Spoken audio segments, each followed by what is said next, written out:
The first inkling I had about the now infamous trip to Israel by our education minister, Paul Givan, came with a tweet from Sammy Wilson.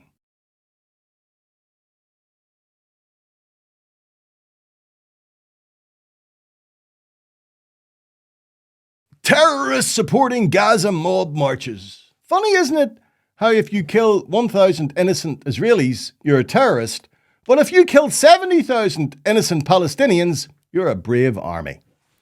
Then we had to witness one of the most egregious examples of malfeasance in public office when Givan accepted an invitation to visit Israel and act as their cheerleader for the criminal regime of Benjamin Netanyahu, a man who is afraid to leave the country in case he gets arrested. Now, before I get into the details, they say you can judge a person by the company they keep. Well, as this Northern Ireland delegation were entering Israel, another invitee was leaving. None other than fascist thug Tommy Robinson, who also accepted an invitation by the Israelis to spend an all expenses paid week in the sun spouting his pro-Israeli bullshit. I don't want to label you as a Zionist, but I know on Twitter you've gone publicly. I label myself as a Zionist. That's the thing. He goes on Twitter and he calls himself a Zionist. For me, a Zionist is a homeland for the Jewish people. Why not? 55 Islamic nations. This is Jewish land. This is historically, biblically, this is Jewish land. I think the Jews need to stop apologising. I think they need to just come out, right, who cares about what anyone says? I'd stop going back in that cycle and trying to justify anything. Right. This is your country. So fuck everyone. I agree. The truth is the Israeli government had to dig very deep in the bucket of human offal to find anyone who would peddle their genocide as defence and talk up the crimes of both the Israeli government and IDF as justifiable. Let's be honest about it. Let us be honest about this, boys and girls. Givan is... That's how thick Givan is. That's what we're talking about here.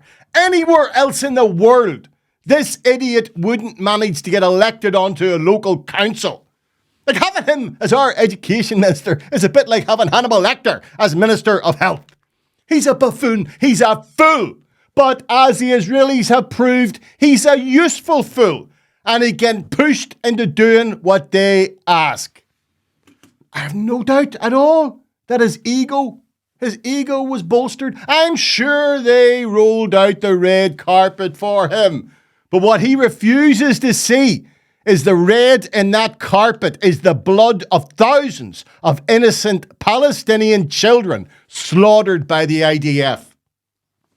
Givan is a throwback. He's a throwback to a fundamentalist unionism of 40 or 50 years ago.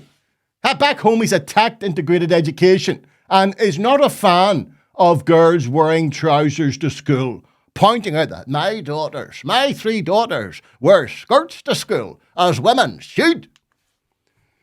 So dense is Givan that while he spouts Christian faith, his very Christian faith, he conveniently ignores the fact that Zionist thugs have regularly attacked and spat on Christians in Israel. The situation led Israeli President Isaac Herzog and Police Commissioner Yaakov Shabtai to meet leaders of the Orthodox and Catholic churches of the Holy Land. In recent months, we've seen very serious phenomena towards the Christian denominations in the Holy Land.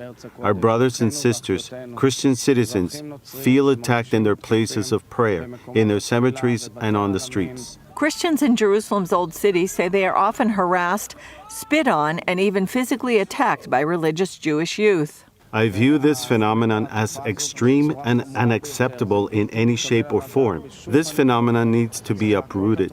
Earlier incidents include the desecration of a Protestant cemetery on Mount Zion, an attack on international Christians during a day of prayer for Jerusalem, and harassment at a Messianic concert in Jerusalem. And there's no real surprise that the likes of Sammy Wilson and Captain Pugwash, Steve Aiken of the UUP were part of this group of unmentionables.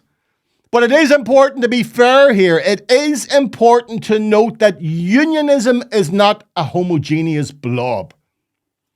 Not all unionists were willing to prostitute themselves for Israel. Doug Beattie of the UUP refused to go, as did the UUP's deputy leader, Robbie Butler. And they were both clear that in their eyes, the lives of both Israeli and Palestinian children were of equal value and importance. From my perspective, I chose not to go to Israel at this time, given what has happened both in Israel on October the 7th and since that in Palestine. And nobody can turn a blind eye to the devastation that's been wrought in the Middle East. Had I have went, there are specific questions I would have sought to be answered. I'm not privy to those. But that's the complex nature of politics. Disasters have happened, tragedies have happened, and what has obviously unfolded in the Middle East. We can't undo all of that, but there are significant questions that need to be asked, and lessons do indeed need to have been learned. So, Givan and his gaggle of nonentities will return from their fact-finding jolly, and no doubt argue they discovered really important facts on their fact-finding journey, such as Israel is right about everything and the Palestinians are wrong. See, to be honest, I hope that when they land at the international, I hope that customs check their suitcases for cheap fags, as I suspect that was one of their major motivations for going on the trip in the first place.